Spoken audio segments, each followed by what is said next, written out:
Boa tarde, pessoal. Estou realizando aqui a nossa revisão, que ficou de acontecer na aula presencial, mas devido ao apagão e as pessoas não estarem presentes, a gente vai estar realizando aqui. Eu vou estar gravando e disponibilizando para vocês essa aula, e aí eu vou enfatizar os principais pontos relativos ao conteúdo que vai ser cobrado na nossa primeira prova. Então, a gente vai ter esse primeiro slide, primeiro não, segundo, né?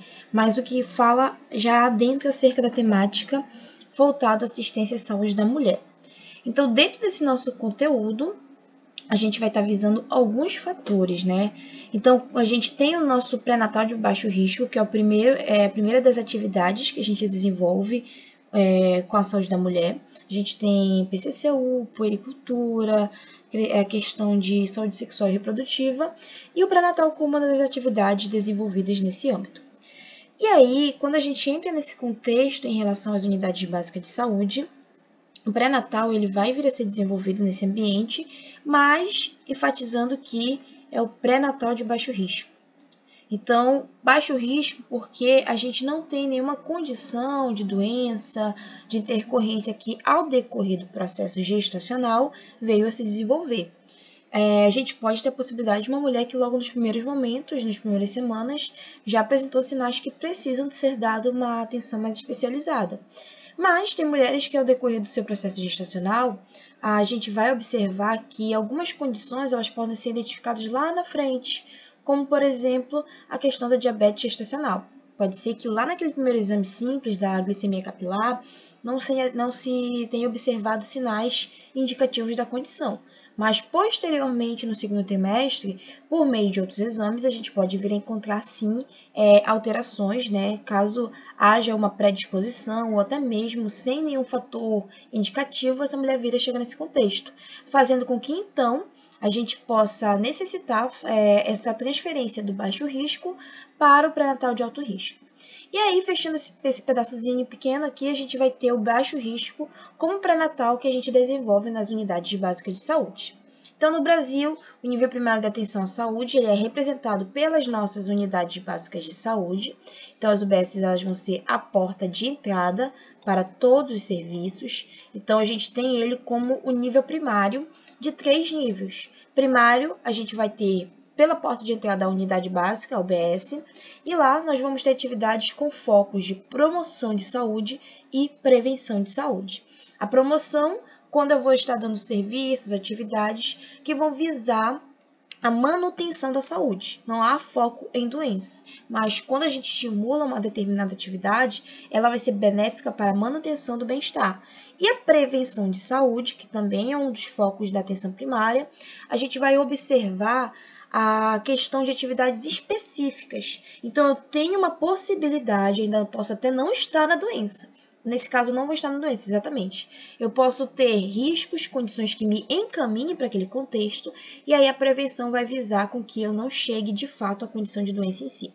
Então, elas vão permitir com que a gente venha a manter a nossa atenção à nossa saúde em estado permanente e também que a gente possa se limitar a condições que possam favorecer, assim, essa atividade, essas alterações que a gente vai encontrar. Ele é o ponto estratégico para melhor escolher as necessidades dessas mulheres, proporcionando um acompanhamento longitudinal, ou seja, desde os primeiros momentos, quando ela vai fazer a questão dos acompanhamentos em saúde sexual e reprodutiva, ela vai fazer pré-natal, ela vai fazer puericultura. Então, vários momentos a gente vai oportunizar encontrar essa mulher para que haja um acompanhamento também contínuo a todos os momentos, em todos os serviços, para que ela seja acompanhada, para que a gente possa fazer rastreamentos e assim a gente consiga manter o seu bem-estar de saúde. O encaminhamento da gestante para o alto risco ele vai se dar pelo risco aumentado de intercorrências e óbitos tanto materno como também fetal. Então, o que pode vir a necessitar com que esse profissional encaminhe a mulher para esse contexto vem a ser esses riscos, né? Algumas condições, elas podem ser mais maléficas para a criança, outras vão ser para ambos. Por exemplo, a isoimunização em RH, que é uma das intercorrências gestacionais, ela tem principalmente o risco voltado para a criança, devido à questão do organismo da mãe desenvolver anticorpos que podem vir a atacar o bebê. Outro exemplo que vai ser maléfico para ambos vem a ser a questão da da eclâmpsia. Então, a eclâmpsia, ela tem o estado de pré-eclâmpsia, e a eclâmpsia, de fato, quando a gente já tem a tríade de manifestações, a questão de alterações em relação à questão de edema, a questão de alterações urinárias, somadas a elas, a gente vai ter também uma alteração em relação à questão de distúrbios cognitivos que podem fazer ela ter a questão de... ela vai ter alterações, fugiu a palavra agora da mente, então ela pode vir a ter um risco muito maior quando há essa ocorrência devido ao risco desses movimentos involuntários, que agora não estou lembrado o nome. Então, só um exemplo mesmo para ficar claro que a gente vai ter essas duas possibilidades. E aí, quando há esse risco observado, em que a gente vai ter a capacidade de diagnosticar, de identificar por meio dos exames, por meio do acompanhamento, nesse caso vai ser necessário encaminhar para o alto risco. Os fatores de risco para o encaminhamento eles vão se dar por meio da história reprodutiva anterior e as alterações da gestação atual. Então, condições do que a gente observa na vida pregressa gestacional dela, como é que foi partos anteriores, como é que foi gestações anteriores, podem já, no momento que eu observo, que eu faço a consulta de primeira vez, já observar que aquela condição precisa de um olhar mais especializado, com um acompanhamento mais intenso devido àquela condição. Então, em relação à história reprodutiva dessa mulher, a gente vai ter como alterações que vão necessitar e vão ser um dos fatores para ir para o alto risco, vai ser a morte perinatal ou intrauterina, né? Então, significa o fato da criança, seja uma vez, 2 vezes ou mais, dessa mulher vir a estar em processo de gestação e a gestação não ter a progressão por causa que a criança acabou vindo a falecer no útero da mãe. E aí, nesse caso, a gente vai precisar ter esse cuidado para que, diante de ter essa história confirmada por essa mulher, nós possamos, a partir daí, já encaminhar para que não ocorra, né, nessa gestação atual a mesma coisa que já aconteceu nas anteriores. Nuliparidade e multiparidade. Nuli relativo ao quê? A nunca ter tido nenhum processo de parto. Multi relativo a várias vezes, mais de 4 vezes essa mulher vir a ter esse processo de parto. No caso da nuliparidade, a gente vai, nesses dois contextos, a gente vai precisar acompanhar com maior atenção, porque pelo fato do organismo dela nunca ter trabalhado nessa condição em relação a gestacionar e a ter um parto normal, a gente vai precisar acompanhar de perto para ver se tudo que foi orientado vai encaminhar para que esse parto se ocorra de fato. Assim como também a multiparidade. Eu tenho uma mulher que teve muitas gestações, independente. Muitas vezes ela veio a engravidar, se ela veio a parir, se ela veio a ter abortos espontâneos ou não, mas tantos processos que o corpo dela passa ao decorrer desse período, que necessita também um olhar muito mais especializado para que a gente não venha permitir ocorrer a partir com ela, nessa gestação atual, condições que possam trazer risco. Parto pré-termo anterior. Pré-termo é uma terminologia voltada a condições que a gente tem uma questão de precocidade nesse processo. Então, se espera que essa mulher venha ter o seu parto lá pelo período dos 9 meses, mas um parto muito anterior, ele vai requerer atenção.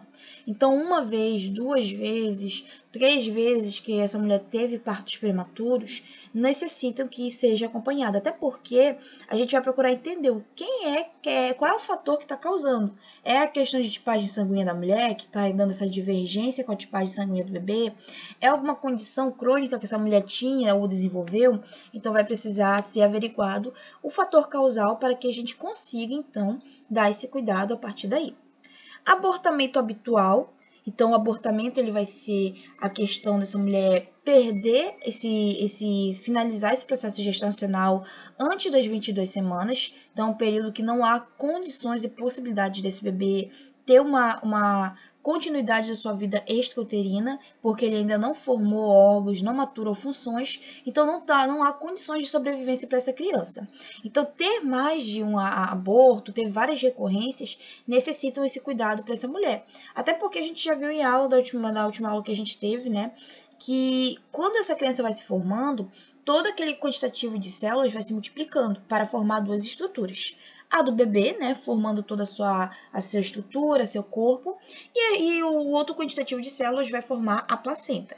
E a placenta é a parte que fica aderida ao útero dessa mulher. Então, se ela teve muitas vezes isso, a gente pode ter o risco para que a parede interna desse útero ele possa vir a ter lesões, o que vai impossibilitar até na condição anterior impedir com que outras gestações pudessem ter a continuidade, por causa do risco sofrido anteriormente.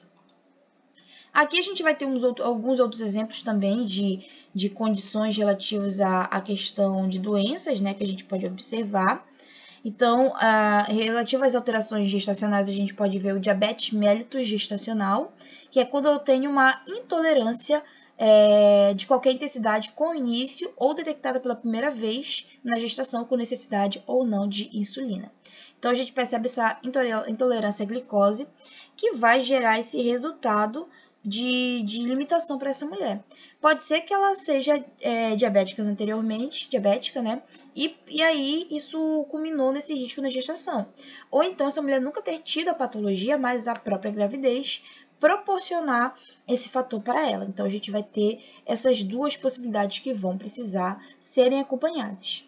A síndrome de HELP ela vai ser mais crítica ainda. Então, essas condições como diabetes mellitus, a gente tem o acompanhamento, a possibilidade de dar os cuidados e assim ter a tranquilidade para que a gente possa, essa mulher possa evoluir até o 9º mês. Mas a síndrome de HELP ela é muito mais agressiva. Aqui, como está na imagem, a gente tem esse nome HELP por causa da junção dos principais sintomas que são observados quando a mulher desenvolve esse contexto. Então, ela é uma síndrome porque eu tenho muitas condições, não é uma doença, então doença eu tenho uma condição exclusiva, uma síndrome eu tenho uma junção de vários fatores que estão favorecendo aquele contexto. Então, ela é chamada de síndrome porque ela envolve um conjunto de sinais e sintomas. E HELP, né, pela abreviação dos termos que a gente vai encontrar nessa condição. O H pela hemólise. Hemólise ela é a fragmentação das células do sangue. Então, quando essa mulher tem hemólise, a gente vai ter uma morte muito mais precoce das hemácias dela. Normalmente, uma hemácia dura lá para 120 dias do seu tempo de vida em todo no momento que ela é produzida, maturada e está livre e circulante no nosso corpo. Então, cada hemácia tem esse período de tempo e quando ela vai chegando a esse tempo máximo de vida ou se ela tem algum dano, ela passa por um processo de degradação. E todo aquele material que constitui, é presente naquela hemácia, a questão das proteínas, a questão do ferro, todos são reutilizados. Então, no processo natural, nosso corpo sempre vai pegar aquilo que já não tem mais viabilidade, não tem mais função, já está no seu tempo útil de vida, e ele vai destruir para pegar todas as propriedades e auxiliar em formação de outras novas hemácias. Então, naturalmente, nosso corpo trabalha assim. Mas quando acontece a hemólise, eu tenho esse arrebentar, essas células estouram, então elas acabam perdendo a sua estrutura e com isso eu tenho uma condição que vai se desenvolver muito mais gravemente relativa a questões de sangramentos, relativo à questão de anemia muito mais intensa, porque é a hemácia que ela leva o oxigênio para todo o nosso corpo. Se essa mulher tem uma hemólise devastadora, uma hemólise que gradativamente está aumentando, a gente pode ter um risco em relação à oxigenação de tecidos que vai afetar tanto a saúde dela, como também vai afetar o bebê. A questão do EL, de HELP, vem a ser a elevação de enzimas hepáticas. A questão que a gente tem aqui vem a ser esse aumento dessas enzimas. Toda enzima, seja qual for o tipo, qual for a especificidade, ela tem a função de degradar ou transformar uma estrutura. Então, tudo que o nosso corpo ele vai, por exemplo, transformar, ele precisa de uma enzima que vai fazer essa modificação estrutural. Nesse caso, lá no fígado, a gente vai ter também essas enzimas que vão proporcionar essa degradação natural da hemácia para quando for o seu tempo de vida já alcançado no seu tempo máximo. Mas com essa elevação dessas enzimas hepáticas, a gente vai ter muito mais intensamente essas enzimas sendo capturadas, ainda com tempo de vida bem mais abrangente, mas elas não conseguindo continuar as suas atividades, por causa que, devido ao quantitativo elevado dessas enzimas, elas vão pegar todas as hemácias que vão passar por aquela circulação hepática, fazendo com que, então, a hemólise ela seja bem mais abrangente e ela não seja no contexto de equilíbrio, o que vai permitir com que isso gere todas essas condições críticas relativas à síndrome de HELP.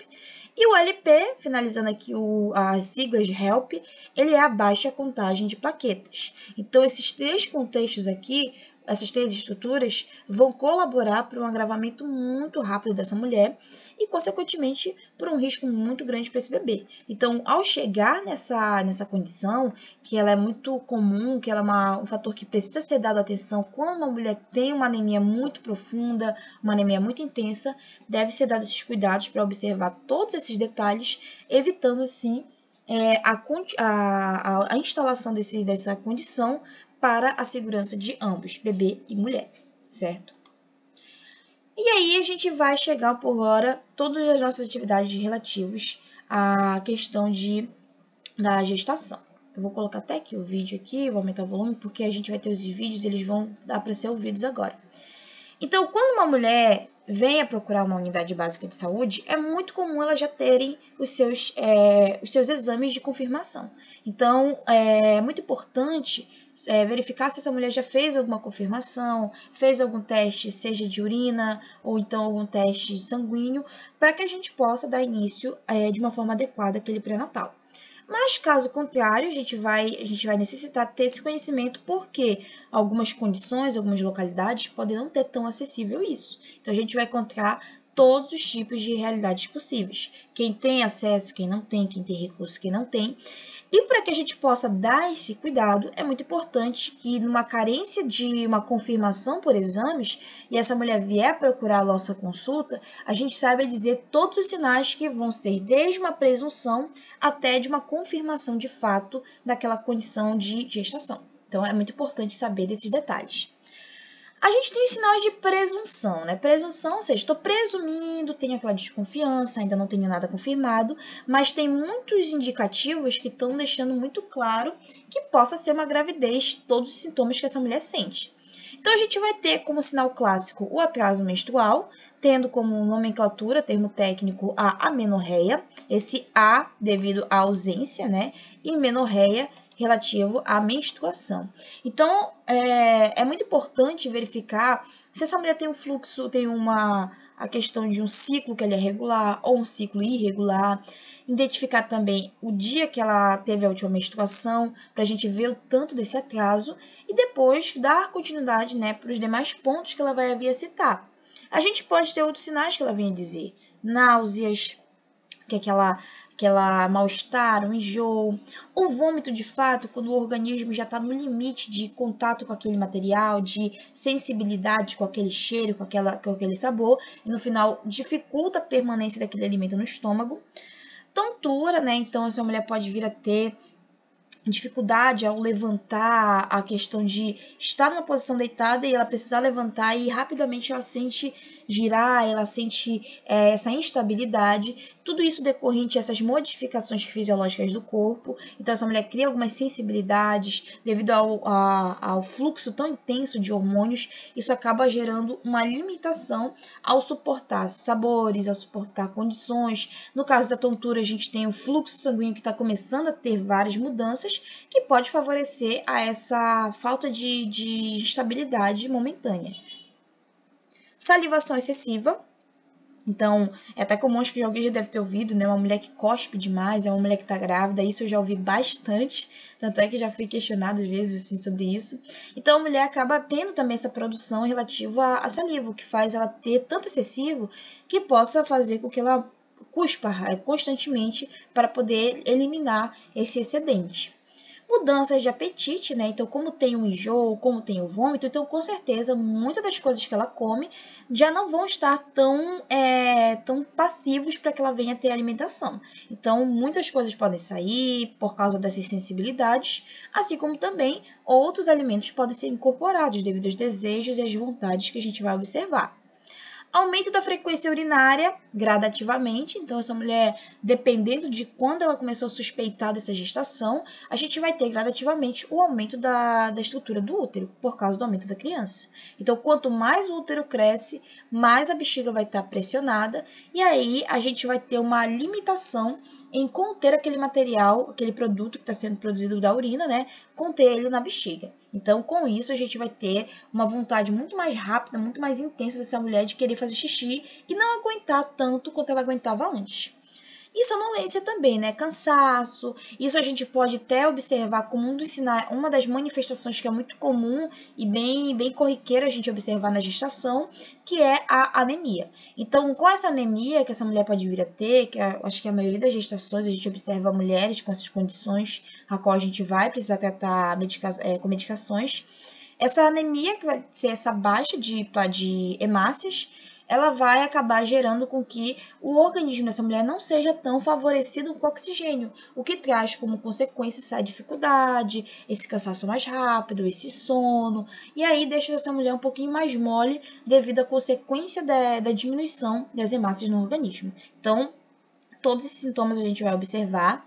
Em relação ao corpo dela, a gente vai ver um aumento do volume das mamas, né? Mas esse é um ponto que a gente deve observar e observar exclusivamente o relato dessa mulher, até porque na menstruação, as mamas elas aumentam. Quando a mulher entra no processo menstrual, a gente vai ter um aumento mamário, mas esse aumento a gente tem que verificar, é comum, é parecido com o que ela tem normalmente, ou é algo muito mais intenso? Então, vai precisar ser dada uma investigação para entender o tanto que teve relativo a esse crescimento.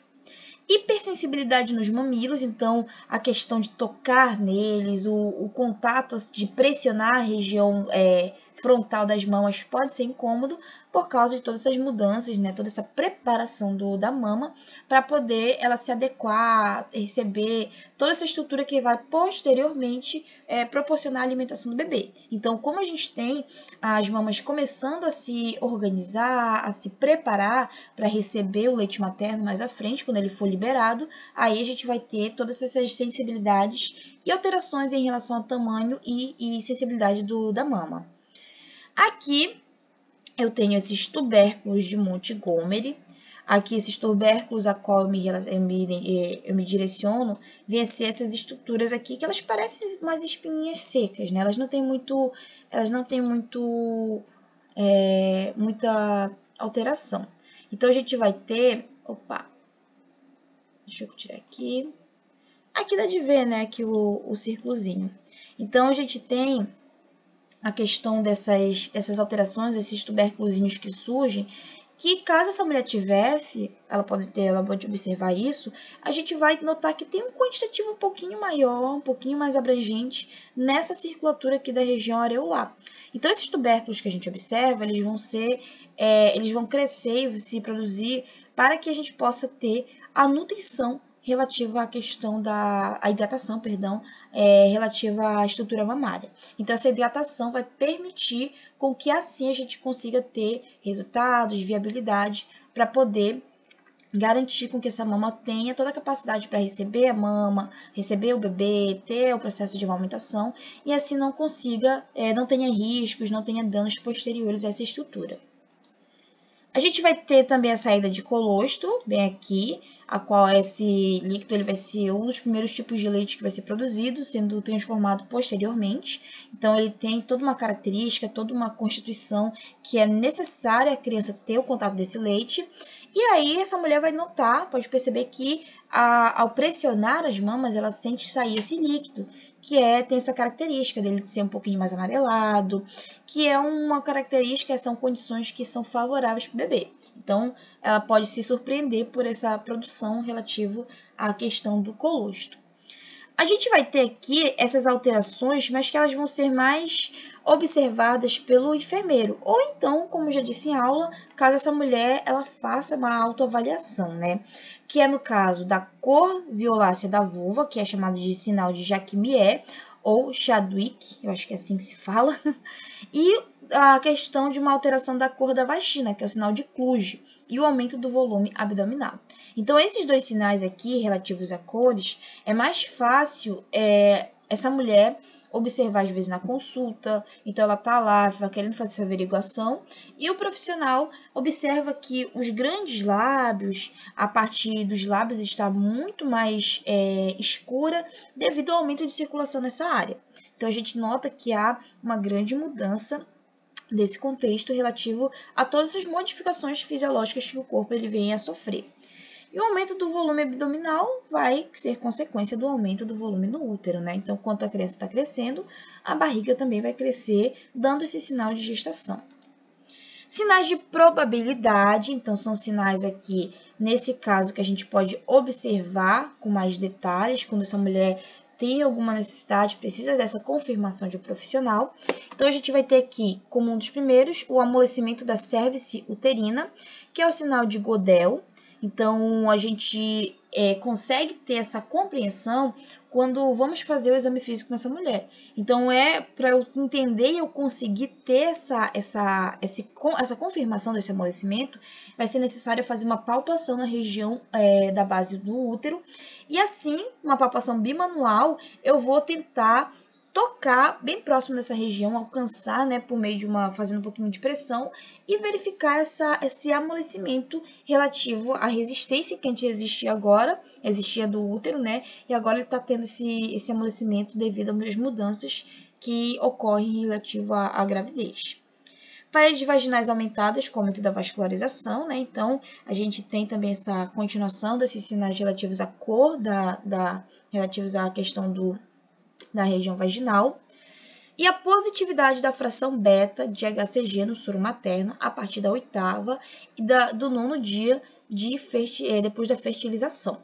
Então, por que probabilidade? Sabendo que os exames que a gente faz para a gestação são justamente para averiguar o quantitativo de HCG. Ele não deveria ser um sinal de certeza em vez de probabilidade? Então, por que ele está classificado nesse ponto? O HCG, como eu já falei em aula e também é importante relembrar, ele é um hormônio que ele vai ser produzido e elevado o seu quantitativo nessas primeiras semanas de gestação, enquanto ainda não há uma intimidade do organismo da criança com o organismo da mãe, por meio da placenta. Então, enquanto não há placenta, o HCG vai estar bem elevado no seu quantitativo para que essa gravidez ela venha a ter essa permanência nesses primeiros momentos, né, que é um momento de risco que possa vir a ter de um aborto espontâneo. E no momento que a placenta ela é produzida, ela já está fixada, ela já está passando essa vascularização para o bebê, aí então essa porção do HCG ela vai diminuir. Mas também tem outras condições que podem gerar um aumento em relação à questão do HCG. Então, se eu não me engano, é a mole datiforme, ela vai ser uma das condições de alterações que ocorre no organismo da mulher, que também pode dar a questão de ter como consequência a elevação do HCG. Então, ele não vai ser essa certeza por causa que há uma outra condição relativa à questão de patologia que também vai gerar como consequência o aumento do HCG, fazendo com que então haja essas duas possibilidades e ele seja um sinal de probabilidade. Agora, sinais de certeza, não há como a gente ter uma desconfiança, porque eles são muito claros. A gente tem o BCF a partir da 10ª e da 12ª semana, então essa mulher ela nota esses sinais, ela observa esse atraso uterino, ela faz o sinal, ela faz o exame de beta-HCG e quando vai procurar o atendimento, para a gente confirmar de fato essa gestação, a gente pode fazer a ausculta do BCF. Fazemos a manobra de Leopold e começamos a averiguar em que ponto pode ser passível para escutar os batimentos do bebê.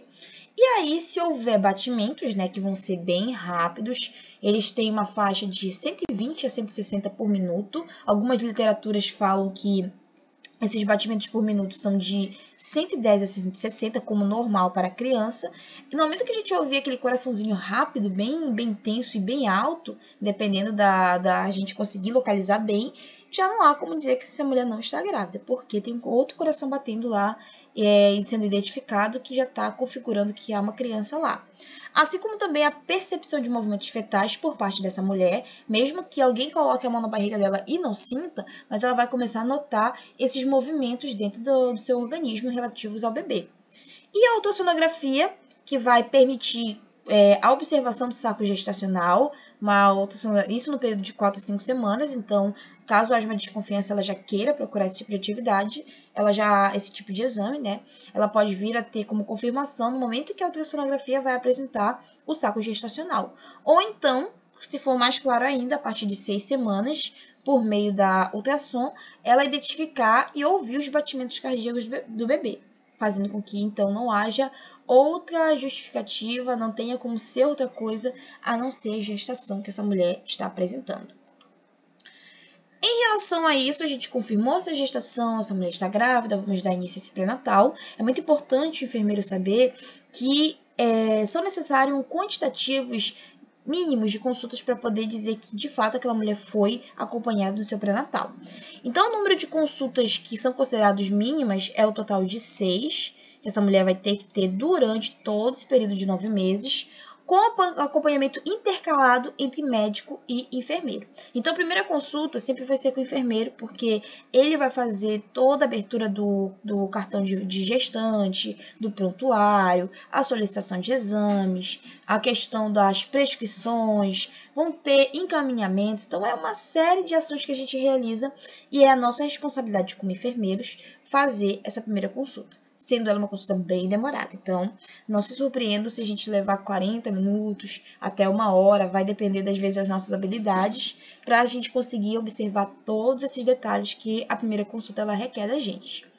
E aí vai ser assim, enfermeiro, médico, fazendo com que esses encontros eles possam diminuir ao longo do tempo. Então, no primeiro mês de gravidez, caso ela vá lá no início da gestação, nas primeiras semanas, a gente vai ter a primeira consulta de primeiro mês com o enfermeiro, depois a segunda consulta com o médico, depois com o enfermeiro, e aí depois a gente vai passar para um período quinzenal. Então, ela vai vir agora 2 vezes ao mês. Uma vez com o enfermeiro, uma vez com o médico, independente da ordem. E lá no final, a gente vai ter uma consulta já semanal, exclusivamente quando essa mulher está nesse período já próximo ao nono semestre, à questão do 9º mês. E aí a gente vai precisar acompanhar se não está tendo nenhuma intercorrência, nenhuma alteração para a criança, fazendo com que assim a gente tenha a garantia que esse parto ele vai seguir normal, sem problema nenhum para eles. E já na oportunidade, dando as orientações, né? Como essa mulher pode vir a se preparar para o parto, como essa mulher vai se preparar para o nascimento da criança, com a amamentação, com a questão de ensinar, caso ela nunca tenha tido um filho, banho, esses cuidados, já intensificar a importância da puericultura, que ela deve retornar com o bebê. E assim a gente vai ter muito papo ao longo dessas semanas. Então, sempre faça um pouquinho, como ela deve se cuidar, como ela deve fazer quando ela estiver lá na maternidade, como ela deve fazer para se cuidar, caso ela tenha uma cesárea, caso ela tenha um parto normal. E assim a gente vai ter muitas informações que dá para ser passado bacaninha, semana a semana que a gente encontra ela, tornando a nossa consulta até muito dinâmica, bem, com bastante conhecimento a ser repassado para ela. Aqui é só um exemplo como eu já tinha mostrado. Então, isso aqui é lá da caderneta da gestante, esse azulzinho, né? Então, primeira consulta, posso colocar ENF, colocar aí da segunda MED, a data que foi e o nome do profissional que foi atender aquele período. E assim a gente vai ter, ao decorrer de todo esse momento, essa identificação. No caso da enfermagem, como a gente vai fazer essas consultas, é muito importante o enfermeiro já aprazar a próxima consulta. Aprazar significa o quê? Eu já deixar pré-agendado para ela. Então, eu coloquei nessa primeira lista aqui de data, hora e nome do profissional, a minha consulta que foi ocorrida, e eu já coloco até de lápis, né? Caso não ocorra, a gente tem a possibilidade de ter mudanças, algumas condições, então eu coloco de lápis quando vai ser a próxima consulta, qual o horário e o médico, né? Se for uma equipe de ESF, ou então se for o profissional da unidade, a gente já coloca quando vai ser a próxima consulta. E de preferência deixe assim, porque é mais fácil para a gente ter essa dinâmica das consultas relativas ao pré-natal. Bom, chegamos aos exames, né? Então, essa mulher, ela vai ter muitas informações, a gente vai conversar com ela, ter certeza. E aí, a gente vai começar a entrar em todo a papelada relativa à questão de exames que a gente vai realizar. Então, lá no próprio cartão da gestante, ele já dá essa lista de exames que são solicitados. Esse aqui é improvisado, entre aspas, né? Que quando não há a caderneta da gestante, esse folheto ele tem todas as informações principais organizadas nele. E aí a gente pode se guiar tranquilamente por eles. Aqui na caderneta da gestante, ele é muito mais organizado. Então, aqui ele já fala toda essa organização, ele está tipo numa escadinha, que é mostrando quais são os exames de cada período, do primeiro trimestre, do segundo trimestre e do terceiro trimestre, para que eu possa já me organizar e solicitar de acordo com as necessidades. Então, eu já tenho aqui tudo descrito que eu devo solicitar ou não, e vai segundo a questão relativa à nossa gestante, né? Então, numa consulta de primeira vez, eu vou ter, na primeira consulta do primeiro trimestre, eu vou ter que solicitar todos esses exames.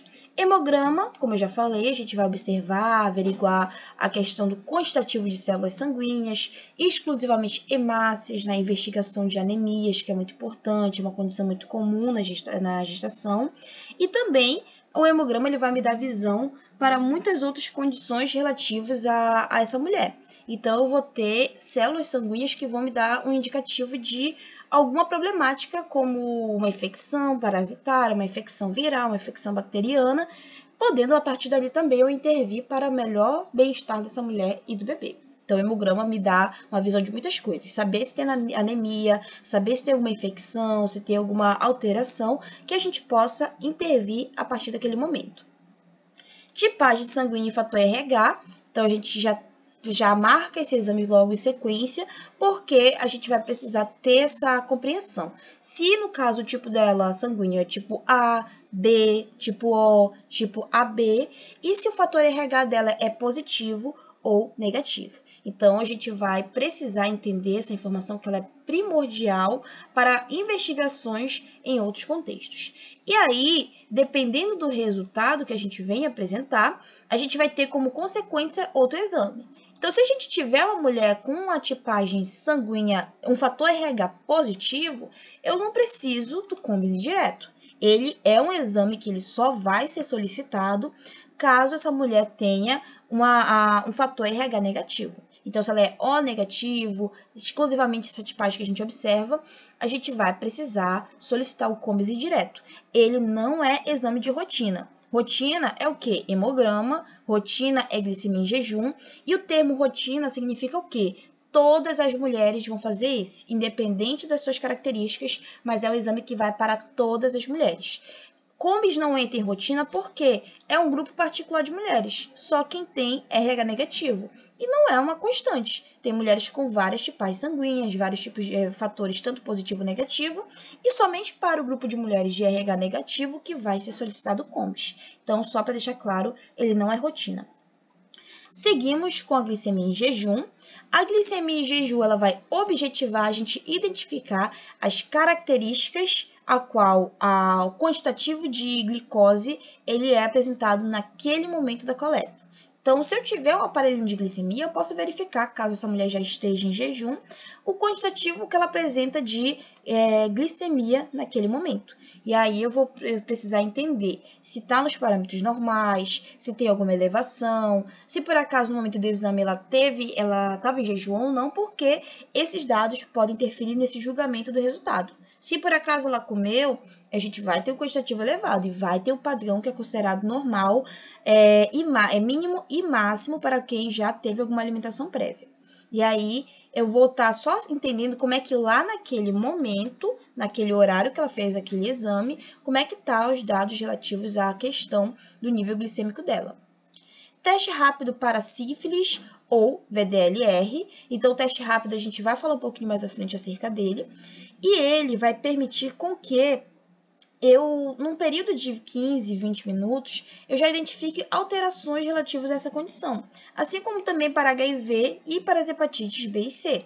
Então, os testes rápidos, eles são tecnologias que permitiram a gente identificar até mesmo nas unidades. Eu não precisar de uma tecnologia, mas ao menos só necessitar exclusivamente de um quantitativo mínimo de sangue e dos reagentes, tudo que vem já dentro daquele teste rápido, para que eu vá conseguir, a partir dali, ter a compreensão se ela teve contato com o causador daquela infecção sexualmente transmissível, se é necessário intervir medicamentosamente ou não, e tudo isso esses resultados, né, exclusivamente os resultados de reagentes, vão dar um acréscimo em relação a rotinas, a medicações, a transferências, dependente de qual for a condição que a gente vai ter essa reatividade.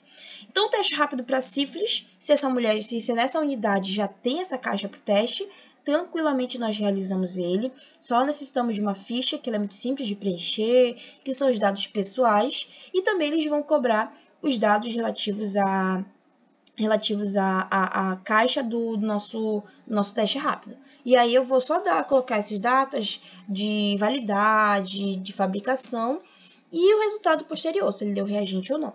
Então, se tiver a estrutura, a caixinha do teste rápido, eu mesmo faço ao decorrer da nossa consulta.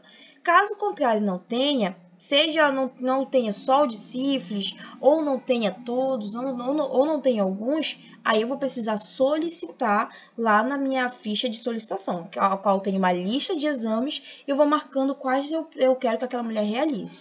Então, se não tem a caixinha de teste rápido de sífilis, solicita-se o VDLR, que ele vai ser o exame que também vai dar a mesma avaliação relativa à questão sanguínea, né, e averiguação nessa questão da sífilis que essa mulher pode vir a apresentar ou não. Teste rápido para o HIV, então se eu tenho a caixinha, é o teste rápido, né, que ele vai permitir identificar a presença ou não do causador do HIV no organismo dessa mulher. E se não tiver a caixinha, eu vou solicitar lá na minha lista de exames a sorologia anti-HIV 1 e 2. Então, eu tenho que solicitar para as duas, né? Caso não tenha, isso já está identificado também lá na lista, é só marcar a opção. E aí, eu vou, então, ter a oportunidade de entender como é que está o organismo daquela mulher, as relações anteriores, se elas permitiram ou não essa condição de apresentar essa infecção sexualmente transmissível. Eu tenho, as sorologias para hepatite B, mas também o teste rápido, né? Então, sorologias, tanto HIV, hepatite B e C, elas vão estar, só coloquei a B, né? Então, B e C, elas vão estar sendo solicitadas as sorologias quando não tem teste rápido. Se não tem a caixinha do teste rápido, solicita a sorologia. Se tiver a caixinha do teste rápido, eu mesmo realizo lá na unidade no momento da minha consulta. Então, tenho esses testes, todos eles passíveis de ser realizados. Eu vou ter que solicitar a questão da sorologia, né, a questão dos exames de toxoplasmose, rubéola e citomegalovírus. Então, eles vão ser um dos exames mais demorados em comparação a todos. Então, quando essa mulher faz toda essa lista de exames que a gente passou, sempre um dos últimos vai ser esse da questão da toxoplasmose, rubéola e citomegalovírus. Porque o intuito dele é investigar se o organismo dessa mulher apresenta ou não as defesas contra essas doenças, para que a partir daí seja dado um cuidado mais específico e a gente não tenha nenhum risco que ela venha ter contato com essas doenças no decorrer da gestação, que trazem muitos riscos para ela e também para o bebê, beleza? Urina tipo 1, urocultura e antibiograma. Então, a urina tipo 1 vai ser um exame simples que a gente vai solicitar, né, para entender as características da urina, se ela está com alguma desordem, seja na produção de materiais, seja nas suas características. E aí eu vou precisar solicitar o exame tipo 1, porque ele vai me dar todas as informações viáveis para entender o que o organismo dela está liberando ao final da filtração do sangue. Está liberando coisas a mais, como proteínas, como hemácias, está liberando glicose, coisas que não eram para ser liberadas, ou ele está na sua normalidade, a função urinária está tranquila. E aí, a gente tem como o resultado de alterações da urina, tendo problemas que podem ser encontrados na função renal, que vão precisar de um cuidado e vão precisar de uma atenção muito mais especializada por causa dos riscos que isso pode vir a apresentar.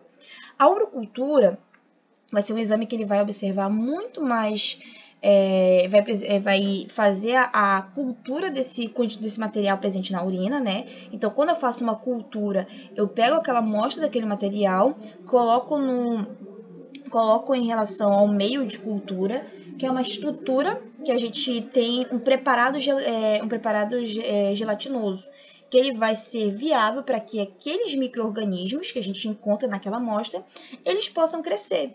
E assim a gente consiga isolar eles numa estrutura, observar, né, quem são aqueles micro-organismos e aí ver quando identificados, a gente já fazer tratamento específico para os mesmos. Então, diante de qualquer suspeita de uma infecção, de alguma alteração, a uricultura vai dizer exatamente quem é o micro-organismo que a gente vai precisar ter esse cuidado para poder evitar problemas bem maiores e mais críticos. Ultrassonografia obstétrica, então a gente tem, a partir das 13 semanas, a questão da ultrassonografia obstétrica, e antes desse período, se essa mulher queira já fazer logo esse exame, a gente vai ter a questão da outra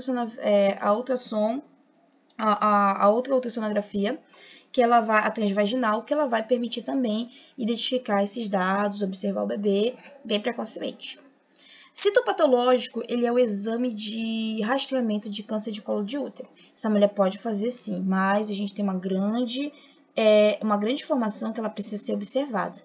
Normalmente o PCCU, que é o nosso rastreamento para o câncer de colo de útero, ele faz a coleta do que está externo ao colo e das estruturas internas, quando a gente usa uma escovinha, e ela é colocada dentro do colo do útero e lá a gente faz um raspado. E como essa mulher está grávida, a gente já confirmou, né, pelos exames anteriores e pelas informações, se eu faço a avaliação do conteúdo interno do colo do útero, eu posso perfurar a questão do tampão mucoso. Se eu perfuro o tampão mucoso, vai sair a partir dali o líquido amniótico, essa criança pode vir a entrar em sofrimento e essa gravidez ela pode vir a ser perdida. Então, se for uma necessidade, por isso que ele tem esse asteriscozinho, se for uma necessidade, eu posso vir a fazer, sim, o PCCU, mas eu só coleto o externo, eu não coleto nada que há por dentro do colo do útero, porque eu vou trazer riscos para a vida e a continuidade da gestação daquela criança. O parasitológico de fezes, então, ele não é uma obrigatoriedade, mas ele é importante também para a gente averiguar as alterações que a gente pode encontrar em relação a cistos, em relação a microparasitas, que ele vai permitir a gente fazer um tratamento até viável se for encontrado alguma coisa, para poder manter o melhor bem-estar dessa mulher.